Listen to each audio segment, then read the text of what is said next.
అందరికీ వందనాలండి. బాగున్నారా? మంచిది, దేవునికి స్తోత్రం కలుగును గాక. చిన్న ప్రార్థన చేసుకుందాం. పరిశుద్ధుడా, మా గొప్ప దేవ, మీకు వందనములు, స్తుతులు, స్తోత్రములు. మీరు మాకు ఇచ్చినటువంటి అమూల్యమైన సమయాన్ని బట్టి ప్రభువా మిమ్మలను స్తుతిస్తూ ఉన్నాం. తండ్రి, నీ వైపు చూస్తూ ఉండగా మా ఆకలి తీర్చబడినట్లుగా మీ ఆత్మ ప్రత్యక్షతను, ఆత్మ కృమ్మరింపును మాకు అనుగ్రహించండి. ప్రతి విధమైనటువంటి ఆటంకమును పడద్రోయండి ప్రభువా. ఒక భక్తుడు ప్రార్థించిన రీతిగా తండ్రి, మాలో నుండి ఏదైనా తీసేసేయండి, ఏదైనా తీసుకోండి, కానీ మిమ్ములను మా మధ్యలో నుండి తీసివేయొద్దు. అవును ప్రభువా, మేము సమస్తమును బలిపీఠం మీద పెట్టాలని కోరుకుంటూ ఉన్నాం. మాలో నీ దృష్టికి అనుకూలముగా లేనటువంటి ప్రతిదానిని కాల్చివేయండి.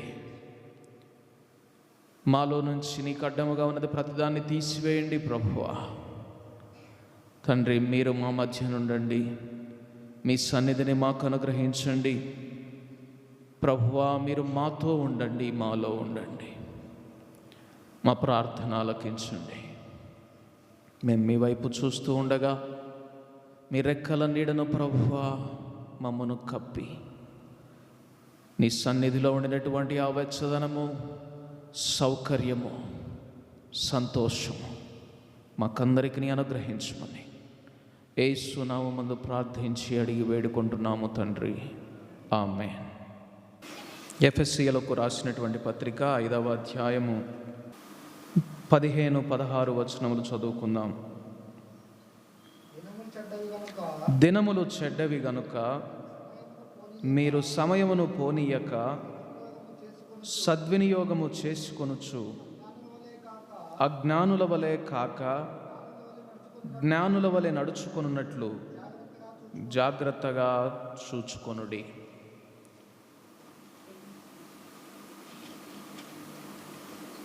లోకమంతా హడావుడి, ఇది చేద్దాం అది చేద్దాం అనుకుంటూ దేవుణ్ణి ప్రక్కన పెట్టేసి దేవుని కొరకు కాక వ్యర్థమైన వాటి కొరకు ప్రయాసపడుతున్నటువంటి ఈ తరుణంలో, ప్రత్యేకించి లోకం ఇది క్రిస్మస్ సీజన్ అని పిలుచుకునేటటువంటి ఈ సమయంలో,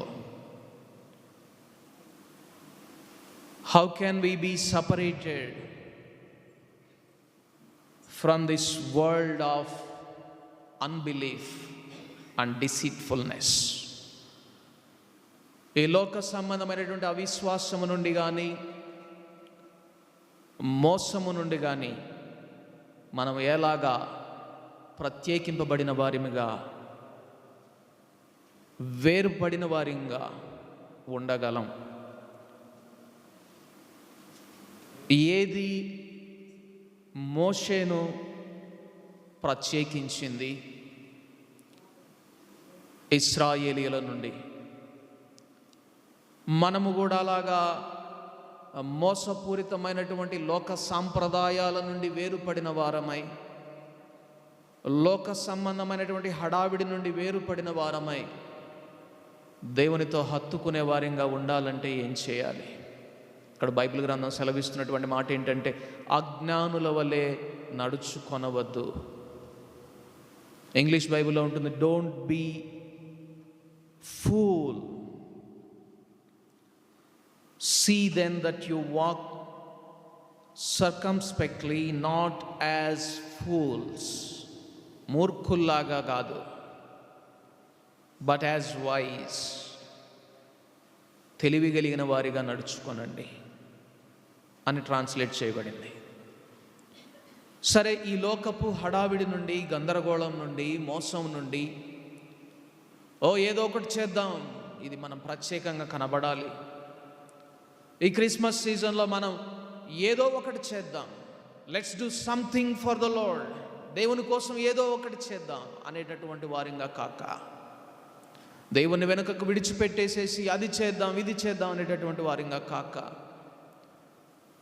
దేవునిని వెదకే వారిగా మనం ఉండాలి అంటే తెలివి కలిగినటువంటి వారిగా ఉండాలని లేఖనం సెలవిస్తూ ఉన్నది. అక్కడ ఆ మాటకు స్పష్టమైనటువంటి తెలుగు ట్రాన్స్లేషన్ ఏంటంటే వివేకము కలిగిన వారిమై ఉండాలి. గత కొద్ది వారాలుగా దేవుడు నాలో పెట్టినటువంటి భారము ఏమిటి అంటే క్రైస్తవుడు త్రోవను మర్చిపోయాడు. క్రైస్తవుడు త్రోవను మర్చిపోయాడు, నడవవలసినటువంటి దారిని మర్చిపోయాడు, దారిని విడిచిపెడుతున్నాడు. త్రోవ త్రోవ ఇదే త్రోవ, దీనిలో మీరు నడువుడి అని మీ వెనుక ఒక స్వరం వినబడుతుంది. ఎస్, అది అనుభవిస్తూ ఉన్నాను నేను. క్రైస్తవులు ఎందుకు దేవుని మార్గాన్ని తప్పిపోతూ ఉన్నారు? ఇక్కడ అంటున్నాడు, జ్ఞానుల వలె మీరు ప్రవర్తించున్నట్లుగా అనడం లేదు. ఏమంటున్నాడంటే జ్ఞానుల వలె నడుచుకొనున్నట్లుగా నడవాలి. జ్ఞానముతోటి మార్గములో బైబిల్ గ్రంథం సెలవిస్తున్నటువంటి మాట, దేవుడు సెలవిస్తున్నటువంటి మాట ఏంటి? మీరు పావురముల వలె నిష్కపటులునై పాముల వలె వివేకులునై ఉండుడి. పాములాగా వివేకం కలిగి ఉండడం అంటే ఏంటి? మీరు గమనించండి, పాము ఎప్పుడు కూడా ఓపెన్ గ్రౌండ్లో, ఓపెన్ ఫీల్డ్లో ఎక్కువగా నడవదు. It always finds a narrow path. అది ఎప్పుడు కూడా ఒక ఇరుకైన మార్గాన్ని ఎంచుకుంటుంది. ఎప్పుడు కూడా ఓపెన్గా ఉండే దారినది నడవదు, చాలా తక్కువ. ఎందుకంటే అది దాంట్లో దానికి భద్రత లేదు. ఇరుకైన మార్గంలోనే భద్రత, క్షేమము, రక్షణ ఉన్నదని గ్రహించింది పాము. అలాగా మీరు వివేకులై ఉండండి అంటే ఏంటి దాని అర్థం? మీరు ఇరుకు మార్గంలో నడవండి. సంకుచితమైనటువంటి దారిలో, శిలువ మార్గంలో నడవండి అని దేవుడు పామును చూచి బుద్ధి తెచ్చుకోండి అంటున్నాడు. మంచిది. దేవుని మార్గం తెలుసుకోవాలంటే మనం ఏం చేయాలి? ఆ త్రోవను మనం నడవాలంటే ఏం చేయాలి? మనము దేవునితో సహవాసం కలిగిన వారిముగా, దేవునితో నడిచే వారిముగా ఉండాలి అంటే బైబిల్ గ్రంథం సెలవిస్తున్నటువంటి పైనుండి వచ్చు జ్ఞానముతో, వివేచనతో దేవునితో నడిచే వారిముగా మనం ఉండాలి అంటే సంఘము వెలుపల ఉండి దేవుడు తలుపు తట్టేటటువంటి పరిస్థితిలో కాక సంఘము మధ్యలో ఉండి నడిపించేటటువంటి మందగా మనం ఉండాలి అంటే మోషే చేసిన ఒక పనిని, మనము చేయవలసినటువంటి ఒక పనిని మనం చూడడం, దాని ద్వారా గ్రహించడం, నేర్చుకోవడం అనేది మనము చేయవలసినటువంటి పరిస్థితుల్లో ఉన్నాం. లేనట్లయితే లోకము నుండి మీరు వేరై అనేటటువంటి మాట మన పట్ల నెరవేర్చబడదు. మీరు దినములు చెడ్డవి. ఇవేం చేస్తాయంటే మిమ్మను అజ్ఞానుల వలె నడుచుకునేటట్లు చేస్తాయి. అజ్ఞానుల వలె నడుచుకునేటట్లు చేస్తాయి. క్రిస్మస్ సీజన్ వచ్చేసింది, అందరూ సెమీ క్రిస్మస్లు పెడుతున్నారు. మనము కూడా సెమీ క్రిస్మస్ పెడదాం, మనము కూడా ఏదో ఒకటి చేద్దాం, మనము కూడా అందరితో పాటుగా అనే మాటలు వస్తున్నాయా? లేక నేను లోకమునకు వేరైన వాడను, దేవుని త్రోవను నడిచేటటువంటి వాడను, నేను దేవుని నుండి వేరవ్వకూడదు, లోకం నుండి వేరవ్వాలి. నా దేవుడు సంఘం బయట ఉండకూడదు, సంఘం మధ్యలో ఉండాలి. నా దేవుడు నా హృదయం బయట ఉండకూడదు, నా హృదయంలో ఉండాలి. నక్షత్రము నా లోపల ఉదయించాలి అనేటటువంటి క్రైస్తవ తలంపులతోటి, క్రీస్తు తలంపులతోటి ఉంటున్నామా? చూడండి, ఒకసారి పాత నిబంధన దృష్టాంతాలను చూసి నేర్చుకోవడానికి ప్రయత్నం చేద్దాం. నిర్గమాకాండము 32 33వ అధ్యాయము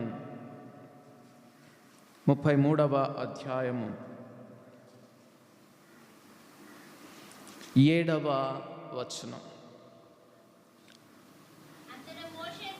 అంతటా మోషే గుడారమును తీసి పాళెము వెలుపలికి వెళ్ళి పాళెమునకు దూరముగా దాని వేసి దానికి ప్రత్యక్షపు గుడారమును పేరు పెట్టెను.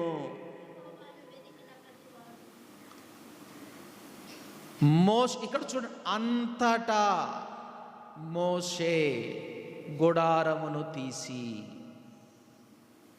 అప్పుడు మోషే గుడారాన్ని తీసి అని అర్థం అన్నమాట. ఇది జరిగిన పిమ్మట మోషే గుడారాన్ని తీసి ఆ గుడారాన్ని తీసుకెళ్ళి ఎక్కడ పెట్టేశాడు? పాళెమునకు వెలుపల పెట్టేశాడు. ఇప్పుడు చెప్పండి, దేవుని సన్నిధి మీకు వెలుపల దూరముగా ఉండాలా, మీ మధ్యన ఉండాలా? ఇది కూడా డౌటేనా? దేవుని సన్నిధి మీ మధ్యలో ఉండాలా, మీతో ఉండాలా, మీకు దూరముగా పాళెము వెలుపల ఊరి చివర ఉండాలా? ఎక్కడుండాలి? మధ్యలో ఉండాలి కదా.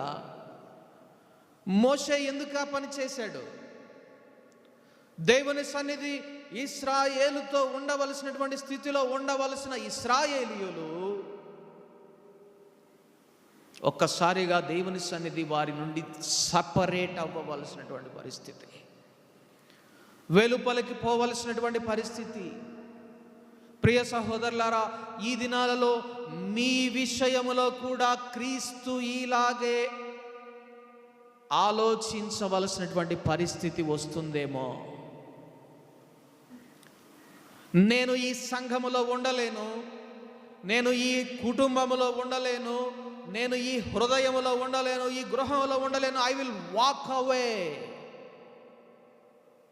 From this church or from this house or from this heart. నేను ఈ ఇంటి నుండి కానీ, ఈ సంఘం నుండి కానీ, ఈ హృదయం నుండి కానీ నేను బయటికి వెళ్ళిపోతాను అని దేవుడు తలస్తున్నాడేమో. ఇక్కడ మోషే గుడారమును తీసి, అప్పటిదాకా వారి మధ్యలోనే ఉన్నది ఆ గుడారం.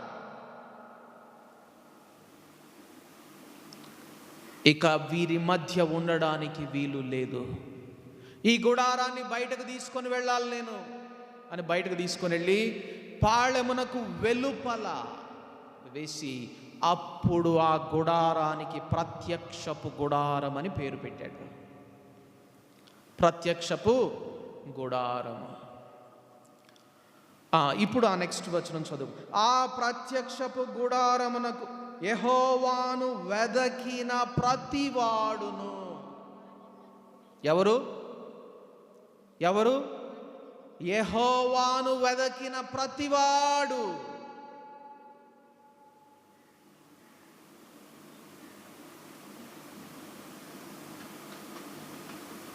చక్కగా నిద్ర వస్తుంది సహోదరికి.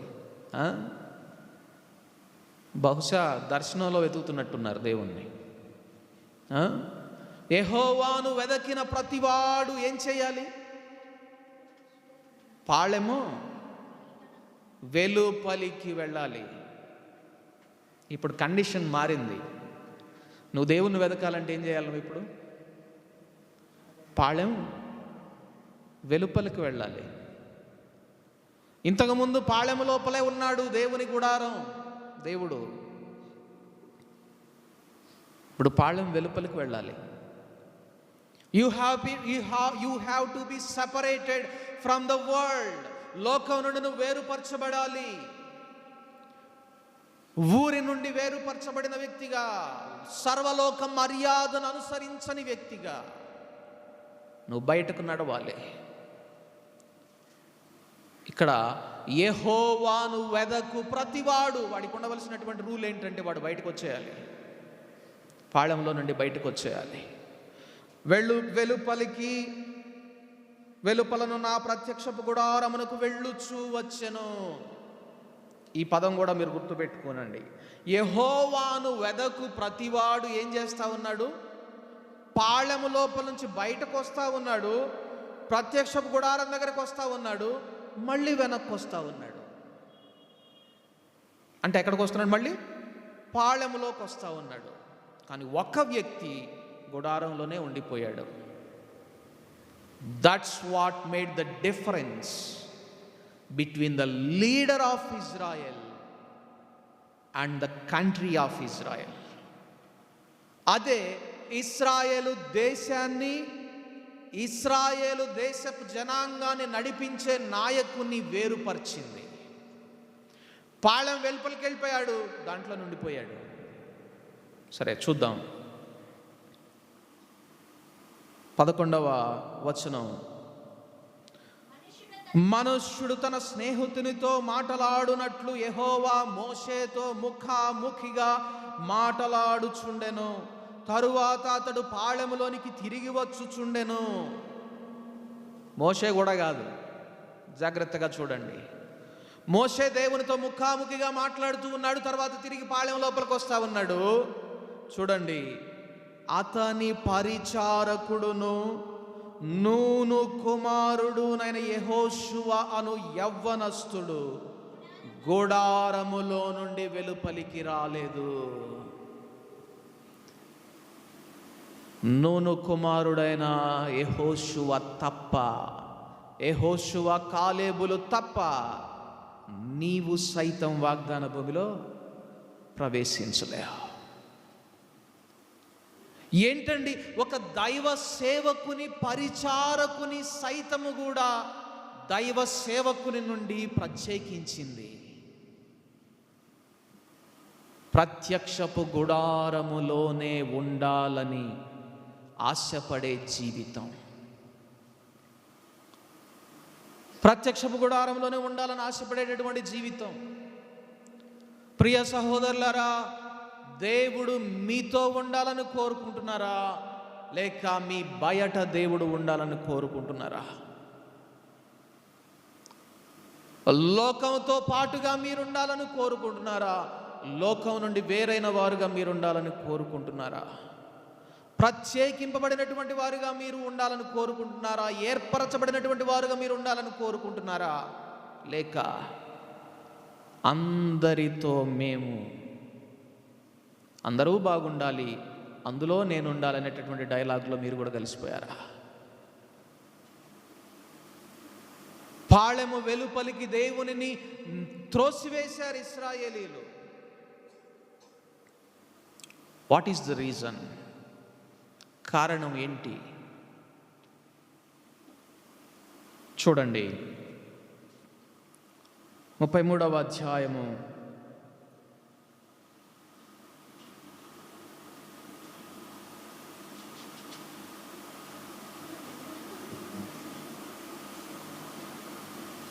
32వ అధ్యాయం, నిర్గమకాండము 32వ అధ్యాయం 7వ వచనం, 7-8 వచనాలు. కాగా యెహోవా మోషేతో ఇట్లనెను, నీవు దిగి వెళ్ళుము, ఐగుప్తు దేశము నుండి నీవు రప్పించిన నీ ప్రజలు చెడిపోయిరి. నేను వారికి నియమించిన త్రోవ నుండి త్వరగా తొలగిపోయి తమ కొరకు పోత పోసిన దూడను చేసుకుని దానికి సాగిలపడి బలి నర్పించి చెడిపోయారు ఇశ్రాయేలీలు. వారు చేసిన పాపాన్ని అక్కడ ఎత్తి చూపకుండా దేవుడు ముందుగా అంటున్నటువంటి మాట ఏంటో తెలుసా? వారు త్రోవ నుండి తొలగిపోయారు. నేను వీరు నడవలసినటువంటి త్రోవ ఇది అని వారికి నేను హెచ్చరిస్తే ఆ త్రోవ నుండి వారు తొలగిపోయారు. త్రోవ నుండి వారు తొలగిపోయారు. తమ కొరకు వారు ఒక పోతదు పోసిన దూడను చేసుకొని దానికి సాగిలపడి బలి నర్పించారు. ఇప్పుడు 33వ అధ్యాయం 3వ వచనం, మీరు లోబడనొల్లని ప్రజలు గనుక నేను మీతో కూడా రాను. చూడండి, త్రోవలో మీతో పాటు రావాలని నేను ఆశపడ్డాను, మీకు ముందర నడిచే యెహోవా అనే పేరు పొందాలని ఆశపడ్డాను, కానీ నేను మీతో రాను. ఎందుకంటే రెండు అక్కడ దేవుడు చూపిస్తున్నాడు. ఒకటి, వారు త్రోవను తొలగిపోయినటువంటి వారు. రెండవది, వారు లోబడనొల్లని ప్రజలు. దేవుడు ఈ త్రోవలో నడవమని దేవుడు సెలవిస్తే ఆ త్రోవలో నడవడానికి వారికి ఇష్టం లేదు, లోబడడానికి వారికి ఇష్టం లేదు ఆ త్రోవలో నడవడానికి. ఇప్పుడు అదే త్రోవ వారు నాశనం అవడానికి కారణమవుతుందని చెప్పని దేవుడే వారిలోని సపరేట్ అయిపోయాడు. ప్రియ సహోదరి సహోదరుడా, సంకుచితమైన దారిని, ఇరుకైన మార్గమును అన్వేషించే క్రైస్తవుడుగా నువ్వు ఉంటున్నావా? లేక ఈ లోక మర్యాదను అనుసరించేటటువంటి క్రైస్తవుడుగా, ప్రత్యేకించి ఈ సీజనల్ క్రిస్టియన్గా కనబడగోరుచున్నావా? బాహ్యాలంకరణతోటి నీ గృహం, నీ సంఘం కనబడాలని కోరుకుంటున్నావా? లేక దేవుడు చూచేటటువంటి అంతఃశుద్ధితోటి, లోపటి అలంకారము చేత నింపబడాలని కోరుకుంటున్నావా? ఇశ్రాయేలు త్రోవను తొలగిపోయింది, అదే చెడిపోవడం, ఇశ్రాయేలుకు చెడిపోవడానికి కారణం. క్రీస్తు మార్గమును అనుసరించి, శిలువ మార్గమును అనుసరించి నిన్ను నువ్వు ఉపేక్షించుకొని పాముల వలె వివేకముతో ఇరుకైన మార్గములో నడవడానికి దేవుడు నిన్ను పిలుస్తూ ఉంటే, ఏర్పాటు చేసుకుంటే, దేవుని కొరకు కాక దేవుని విడిచిపెట్టేసేసి అదో ఇదో ఏదో ఒకటి హడావిడి చేసేసి నేను లోకంతో పాటుగా అనే ఆలోచనలతో నింపబడుతున్నావా? చూడండి, ముందుకు వెళ్దాం మనం. సరే, మోషే ప్రత్యక్ష గుడారాన్ని పాళెం వెలుపలికి తీసుకొని వెళ్ళిపోయాడు. దేవుని ప్రత్యక్షత ఆ ప్రత్యక్షపు గుడారంలో పొందుకుంటా ఉన్నాడు. దేవుని వర్తమానాన్ని మరలా ఇశ్రాయేలులకు అందిస్తూ ఉన్నాడు.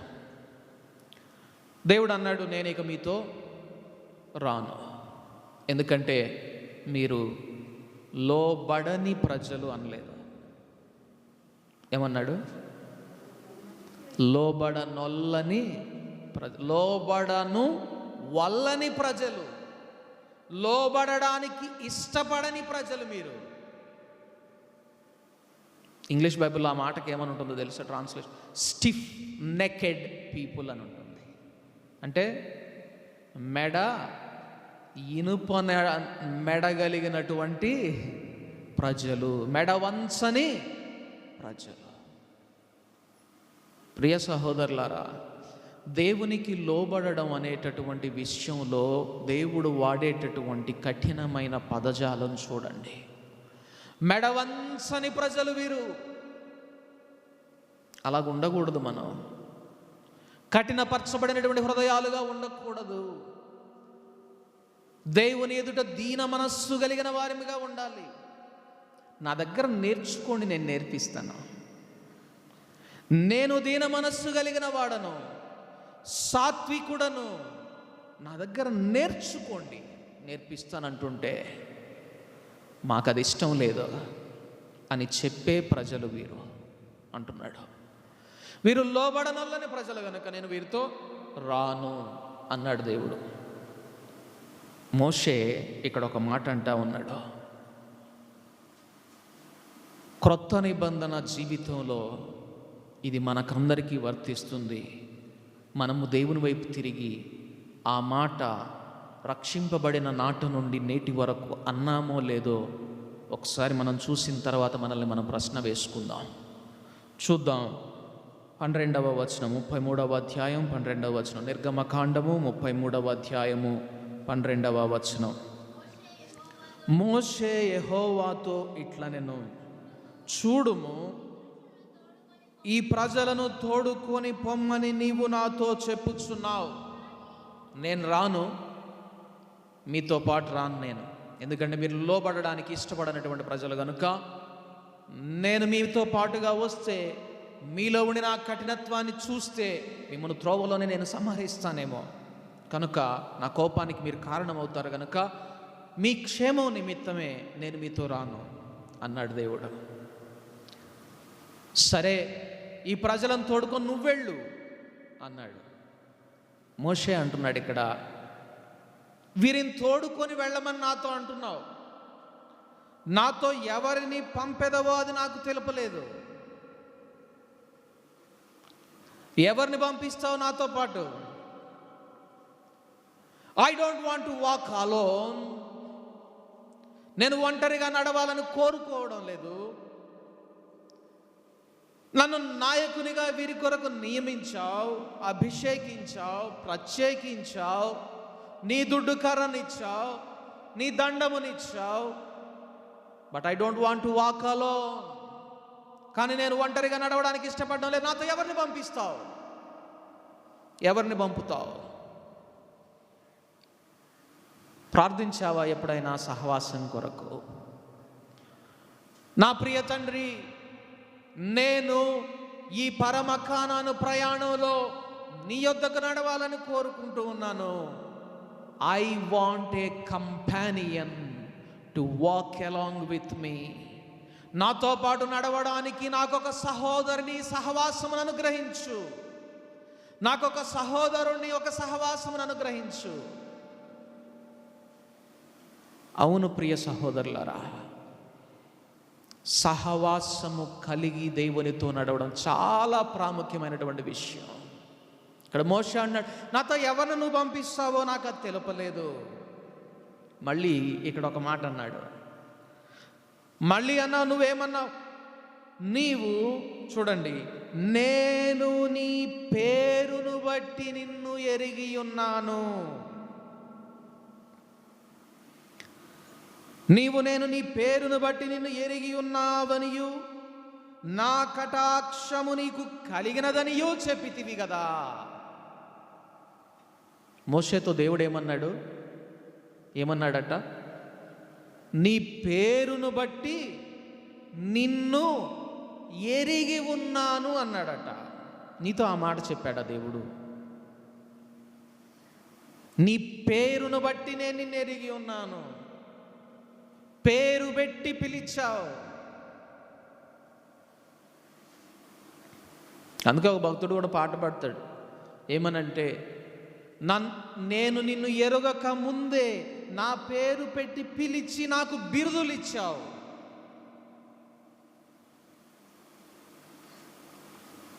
నాకు బిరుదు ఇచ్చావు. మరి దేవుడు మిమ్మల్ని పేరు పెట్టి పిలిచాడా? మోషేను దేవుడు పేరు పెట్టి పిలిచాడు. ఆ పేరును బట్టి ఎరిగి ఉన్నానన్నాడట.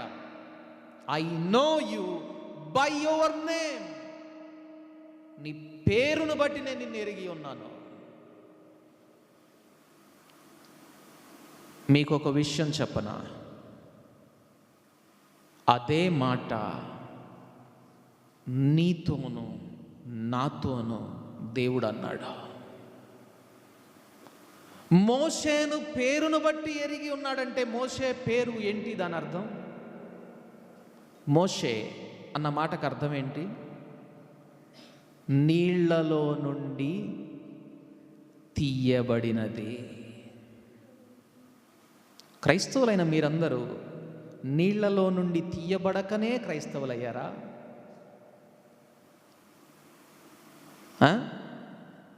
బాప్తిస్మం అనుభవం గుండా రాకుండానే క్రైస్తవులయ్యారా? మీరు కూడా నీటి నుండి తీయబడిన వారే. దేవుడు అంటున్నాడు, ఇక్కడ మోషే అంటున్నాడు, నా పేరును బట్టి నన్ను ఎరిగానని అన్నావు కదా, అయితే నాకు ఒకటి కావాలి అన్నాడు. మరి నీటి నుండి తీయబడిన మీరందరూ, నీటి నుండి తీయబడిన మనమందరము మోషే వలె దేవుణ్ణి ఆ మాట అడుగుతున్నామా? ఏమడిగాడో ఒకసారి చూద్దాం. ఏమన్నాడంటే,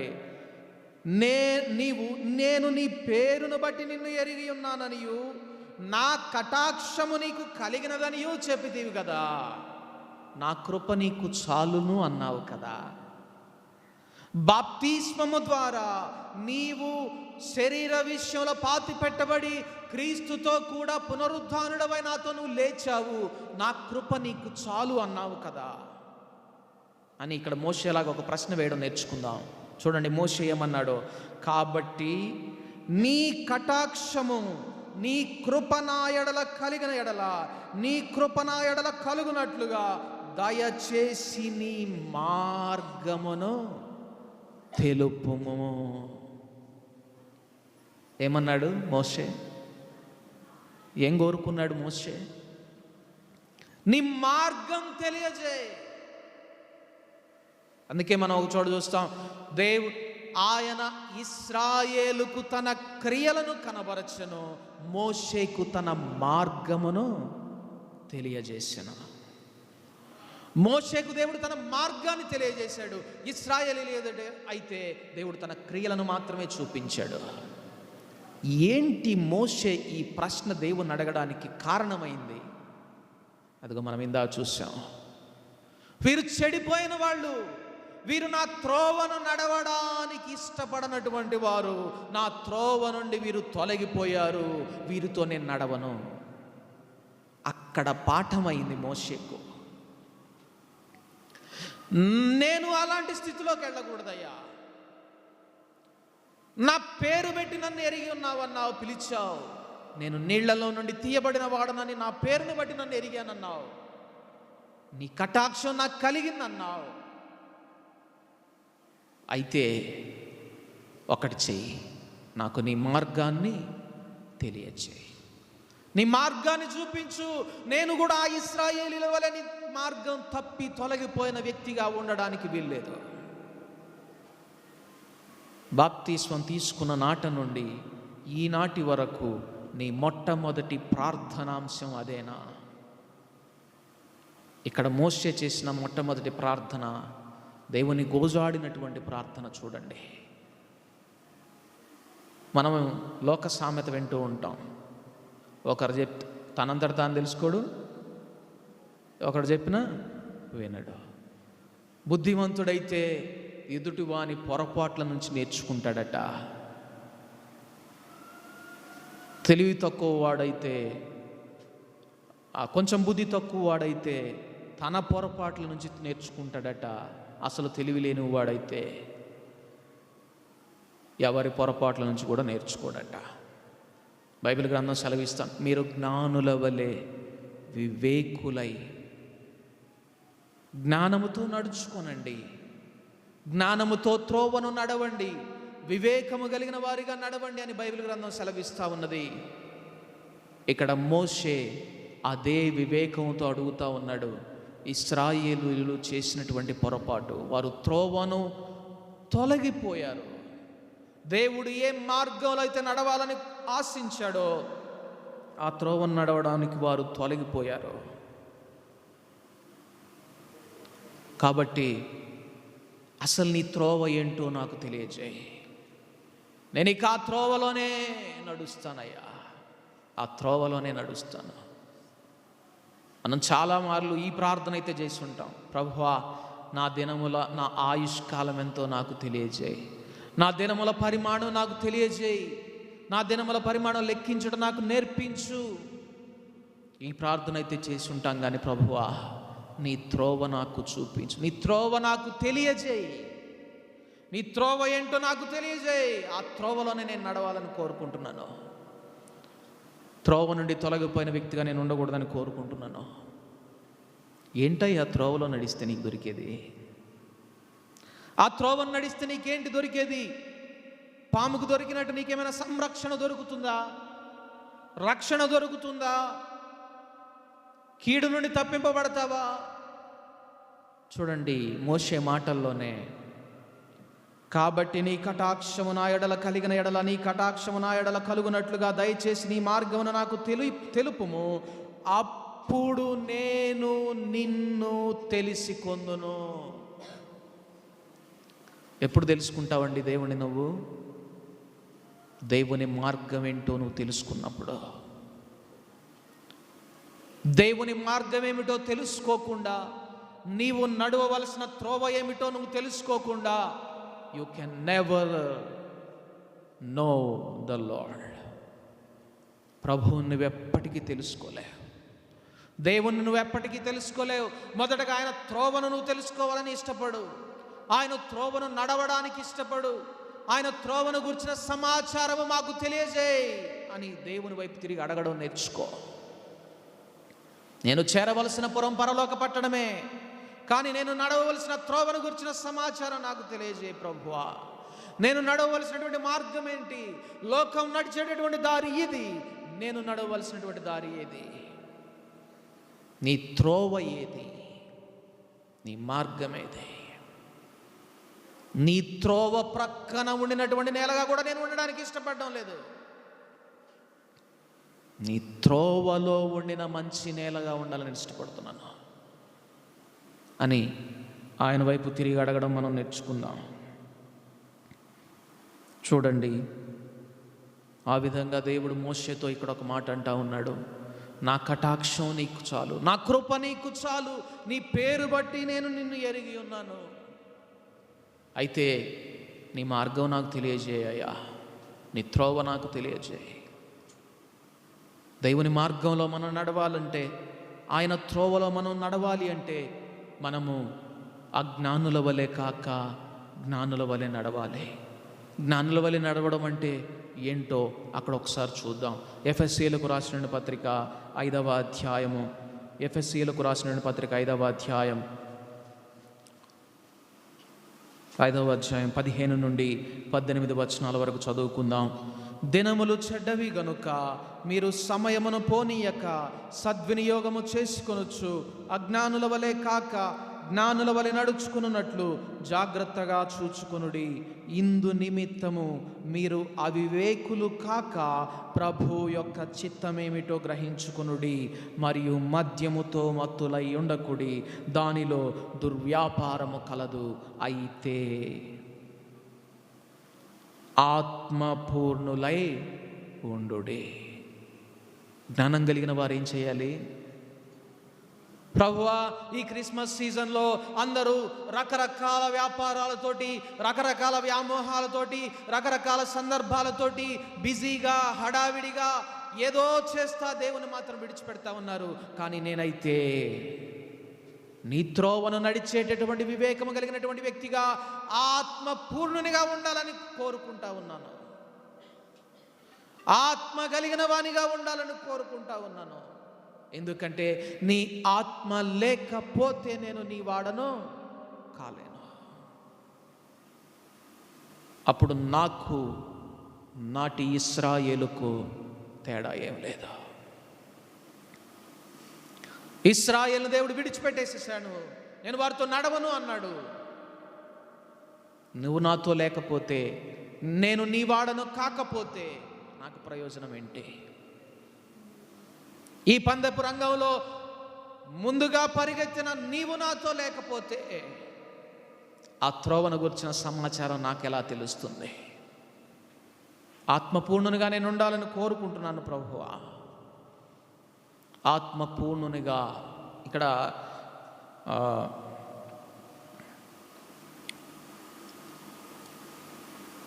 ఆత్మపూర్ణులై ఉండుడి అనేటటువంటి మాటను మనం అర్థం చేసుకోవాలంటే, ఆత్మపూర్ణులుగా ఉండుచు ఉండండి అని కనుక ట్రాన్స్లేట్ చేస్తే బాగుండేది. But be filled with the Holy Spirit అని ఇంగ్లీష్ బైబిల్లో ఉంది. ఆత్మ చేత నింపబడుచున్న వారిగా ఉండండి అని ఉంది. ఆత్మతో నింపబడడం ఒక కంటిన్యూస్ ప్రాసెస్, నిరంతరము జరిగేటటువంటి ప్రక్రియ. ఆత్మపూర్ణులుగా ఉండడం. చూడండి, పాత నిబంధన భక్తుని జీవిత అనుభవం ఏంటంటే, నా గిన్నె నిండి పొర్లుచున్నది. ఎప్పుడు పొర్లుతుంది? ఎప్పుడు పొర్లుతుందంటే కంటిన్యూస్గా పైనుండి పోరింగ్ అనేది ఉంటే పొర్లుతుంది. పైనుండి ఎప్పుడు కూడా ప్రవాహం వలె అగ్నిలో పడుతూ ఉంటే పొర్లుతుంది. ఎంత పైనుండి పోయబడుతున్నా ఈ గిన్నె కెపాసిటీ పెరగలేదనుకోండి, ఈ గిన్నె ఇంతే ఉంది, 30 అంతల అనుభవంలోనే ఉంది. ఈ గిన్నె 60 అంతల అనుభవంలోనికి పెరగడం లేదు, దాని కెపాసిటీ పెరగడం లేదు. అప్పుడు కూడా పొర్లుతూనే ఉంటుంది. కానీ క్రొత్త నిబంధన వాగ్దానం అది కాదు. గిన్నె నిండి పొర్లుతూ, నీ గిన్నె దాని సామర్థ్యం పెరుగుతూ పైనుండి కంటిన్యూస్గా నువ్వు నింపబడుతూనే ఉంటావు. నీ గిన్నె సామర్థ్యం పెరుగుతూ ఉంటుంది. ఒక దినానికి ఆ గిన్నె సామర్థ్యం కాస్త, చూడండి, మనం ఎలాగైతే ఒక బకెట్, ఒక తొట్టి, ఒక ట్యాంక్, ఒక చెరువు ఇలా గనక ఆలోచించుకుంటూ పోతే చివరికి అది ఒక నది వలె మారిపోతుంది. నది వలె నింపబడేటటువంటి అనుభవంలోనికి వెళ్తావు. అది క్రొత్త నిబంధన వాగ్దానం. గిన్నె నిండి పొర్లడం కాదు. నా యందు విశ్వాసముంచు వాడెవడో అని కడుపులో నుండి గిన్నెలను నీళ్ళు వచ్చినట్టు రావు, నదులు వస్తాయి. అంటే ఎంతగా ఆత్మతో నింపబడుతున్న జీవితమో చూడండి. ఆ అనుభవంలోనికి మనం వెళ్ళాలి అంటే దేవుడు చూపిస్తున్నటువంటి ఒకటే ఒక విధానం ఏమిటి అంటే మార్గము. ఆ అనుభవంలో ఉండినటువంటి యేసయ్యను మనం ఒకసారి చూస్తే, ఎప్పుడు పరిశుద్ధాత్ముని చేత కొలత లేకుండా ఆయన నింపబడ్డాడో మీరు కనుక చూస్తే, ఆయన బాప్తిస్మము తీసుకున్న దినాన, ఆయన బాప్తిస్మం తీసుకొని నీళ్లలో నుంచి బయటకు రాగానే దేవుని ఆత్మ పావురము వలె ఆయన మీదకి దిగి రావడం చూడండి. బాప్తిస్మం యొక్క అనుభవం అది. బాప్తిస్మం ఏం చేస్తుందంటే, మనం రోమీలకు రాసిన పత్రికలో చూస్తాం, 6వ అధ్యాయము 4వ వచనం, కాబట్టి తండ్రి మహిమ వలన క్రీస్తు మృతులలో నుండి ఎలాగూ లేపబడినో అలాగే మనమును నూతన జీవము పొందిన వారమై నడుచుకొనున్నట్లు మనము బాప్తిస్మము వలన మరణములో పాలు పొందుటకై ఆయనతో కూడా పాతి పెట్టబడితిమి. మరియు ఆయన మరణము యొక్క సాదృశ్యమందు ఆయనతో ఐక్యము గలవారమైన ఎడల ఆయన పునరుద్ధానం యొక్క సాదృశ్యమునందును ఆయనతో ఐక్యము గలవారమై ఉందుము.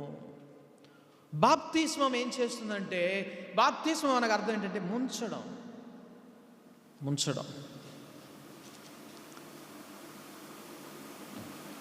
ఎవరో నిన్ను నొక్కి పట్టడం నీళ్లలో, అదే బాప్తిస్మం అంటే. ఎవరైనా నిన్న అలాగా నీటిలోనే నొక్కి పెట్టే విధంగా దేవుడు అనుమతిస్తున్నాడా? Lord, thank you for giving me this kind of baptism so that I can have the resurrected life. ప్రభువా, ఈ విధమైనటువంటి బాప్తిస్మాన్ని నాకు ఇస్తున్నందుకు నీకు వందనాలు. తద్వారా నేను పునరుద్ధాన జీవితం కలిగి ఉండడానికి నీవు దీన్ని అనుమతించినందుకు నీకు వందనాలా. చెప్పగలుగుతున్నావా? ఎవరైనా నిన్ను ఆ నీళ్లలో నొక్కి పెట్టేటటువంటి పరిస్థితులలోకి నడిపిస్తున్నారా? Rejoice in the lord. ప్రభువునందు ఆనందించడం నేర్చుకో. అది ఆయన గొప్ప ప్రణాళికలో ఒక భాగం. నీవు పునరుద్ధాన జీవం కలిగి ఉండాలని ఆయన ఆశిస్తూ ఉన్నాడు. పాపము ద్వారా మనము నశించిన వారిగా ఉండడం ఇష్టం లేక, ఆ నీటిలో మునిగి ముంచబడి దానిలో నుండి బయటకు తీయబడిన వారిగా ఉండాలని దేవుడు కోరుకుంటా ఉన్నాడు. అలాంటి వారిగా మనం చేయవలసిన మొట్టమొదటి పని ఆయన మార్గాన్ని అన్వేషించడం, ఆయన త్రోవను తెలుసుకోవడం. తద్వారా మాత్రమే ఆయన తెలుసుకోగలం మనం. మోషే చేసిన పని అది. ఇదంతా చూశాడు కాబట్టే యెహోషువ ప్రత్యక్షపు గుడారంలో నుంచి బయటకు రాలేదు. వెలుపలికి వస్తే లోక మర్యాద. చూడండి, అనేకులు ఇశ్రాయేలీయులు ఆ రకంగా పోత దూడను చేసుకుని దారి తొలగిపోవడానికి కారణమవుతున్నప్పుడు ఇశ్రాయేలీయుల సమాజం అంతా ఆ పాపం చేయలేదు. కొందరు ప్రత్యేకింపబడిన వారుగా ఉన్నారు. కానీ ఆ ప్రభావం వలన చెడిపోయిన వారు చాలామంది. ప్రియ సహోదరులారా, ఈ దినాల్లో మీరు కూడా బాహ్య సంబంధమైన ప్రభావం మిమ్మను ప్రభావితం చేస్తుందా, లేక ఆత్మ సంబంధమైన నడిపింపు మిమ్మల్ని నడిపిస్తుందా? పాళెము వెలుపల జీవించే వ్యక్తిగా, దేవునిని విడిచిపెట్టి సమాజమును విడిచిపెట్టి దేవునితో పాళెం దగ్గర నివసించే వ్యక్తిగా ఉండాలని కోరుకుంటున్నావా?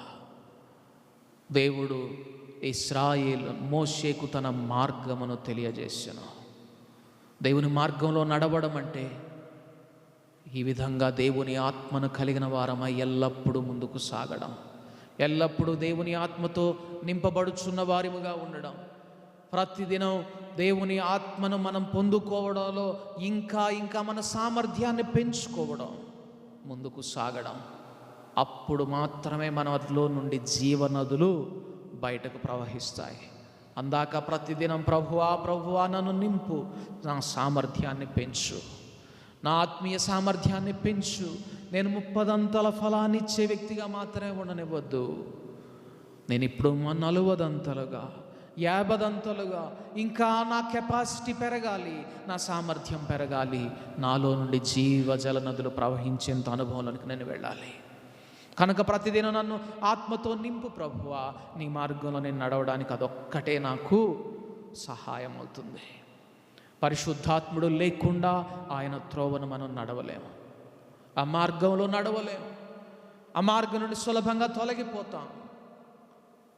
కనుక పరిశుద్ధాత్మని సహాయం కొరకు అర్థిద్దాం. ప్రభువా, నేను నా పేరును బట్టి నువ్వు నన్ను ఎరిగి ఉన్నానన్నావు, నేను నీటిలో నుండి తీయబడిన వాడు నన్ను ఎరిగి ఉన్నావు, నా కృప నీకు చాలు అన్నావు. అయితే నీ త్రోవ నాకు చూపించయ్యా, అప్పుడు మాత్రమే నేను నిన్ను తెలుసుకోగలను. కనుక ఆ త్రోవలో నేను నడవడానికి నాతో ఎవరిని పంపిస్తావు? పరిశుద్ధాత్ముడిని పంపిస్తానని దేవుడు వాగ్దానం చేశాడు. అయితే ఏడి, నీతో కలిసి నడుస్తున్నాడా పరిశుద్ధాత్ముడు? మన మధ్య నడుస్తున్నాడా? మనలను హెచ్చరిస్తున్నాడా? మనలో నివసిస్తున్నాడా? మన యందు ఆనందిస్తున్నాడా? లేక పరిశుద్ధాత్ముడు దుఃఖపోతున్నాడా? Let's check our hearts. మన హృదయాలు పరిశీలన చేసుకుందాం. ప్రభు వైపు తిరిగి మొర్ర పెడదాం, ప్రార్థన చేసుకుందాం. ప్రేమ కలిగిన మా దేవా, కరుణ కటాక్షములు చూపించు మా ప్రభువా. అవును తండ్రి, అరచేతిలో చెక్కుకున్నావు, నీ త్రోవలో మేము నడవాలని, నీ మార్గములో ఉండిన సంరక్షణ మేము పొందుకోవాలని, అంతేకాదు నీ స్వభావం గ్రహించిన వారిగా నిన్ను ఘనపరచాలని, మహిమపరచాలని. అయితే ప్రభువా, నీ త్రోవను విడిచి లోక పోకడలను అనుసరించే వారిగా మేము ఎన్నడూ ఉండనివ్వద్దు.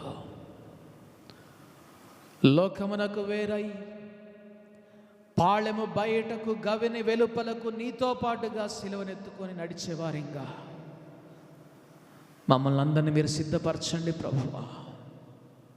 ప్రత్యేకింపబడిన వారిగా, నీకు లోబడడం ద్వారా, నీ త్రోవను నడవడం ద్వారా ప్రత్యేకింపబడిన వారిగా, నీ మహిమను చూపించేవారిగా మమ్మల్ని అందరినీ మార్చండి, సిద్ధపరచండి. బలహీనులుగా ఉండిన వారిని మీరు బలపరచండి. మరి మమ్మల్ని ప్రభువా మీరు దర్శించండి. ఆ కంటి శుక్లం ప్రభువా చక్కగా పనిచేసి దృష్టిలో మరలా ఏ లోపం లేకుండాది ప్రభువా శాశ్వత కాలం చక్కగా పనిచేయనట్లు మీరు కృప చూపించండి. బలహీనులుగా మా ప్రియ సహోదరులందరినీ ప్రభువా మీరు దర్శించండి. మేమందరం నీ మార్గములో నీ చేయి పట్టి నడవడానికి కృప చూపించండి.